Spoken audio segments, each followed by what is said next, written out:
Ma copine m'a annoncé qu'elle est enceinte. Mais je suis stérile. Partie 2, mise à jour, elle n'était même pas enceinte. Et c'était un piège. 1er août. J'ai appelé plusieurs cliniques et j'ai eu un rendez-vous pour un test de stérilité vendredi après-midi. Ensuite, je suis allé acheter des tests de grossesse. Le soir, j'ai appelé mes parents pour leur parler. Et avant même que je dise quoi que ce soit, ma mère m'a demandé si j'avais une bonne nouvelle. J'ai figé. Je lui ai demandé de quoi elle parlait et elle a immédiatement fait semblant de ne pas comprendre. À cet instant, j'ai su que la situation était encore plus merdique que ce que je pensais. J'ai raccroché et pleuré toute la nuit. La première fois depuis la 8e classe. La confrontation.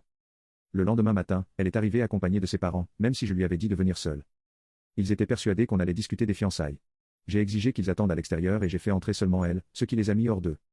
Une fois à l'intérieur, j'ai sorti les tests de grossesse et je lui ai demandé de prouver qu'elle était enceinte. Rien de plus, même pas un test à ADN. Elle s'est mise à hurler comme jamais auparavant. C'était la première fois que je la voyais comme ça et j'étais choqué. Puis elle est sortie et a appelé ses parents. Tout le monde s'est mis à crier dans ma propre maison juste parce que je voulais une preuve. J'ai fini par les foutre dehors. La vérité éclate. 1 heure plus tard, mes parents sont arrivés avec eux. Et là, tout est sorti. Elle n'avait jamais été enceinte. Tout ça était un plan. Mes parents trouvaient que je devenais trop vieux pour me marier et voulaient absolument des petits-enfants. Ils ont donc tout orchestré avec sa famille pour nous forcer à nous marier. Dans un mariage arrangé, ils estiment qu'il n'est pas nécessaire de vraiment apprendre à connaître son futur conjoint puisque les parents ne choisissent que ce qu'il y a de mieux pour leurs enfants.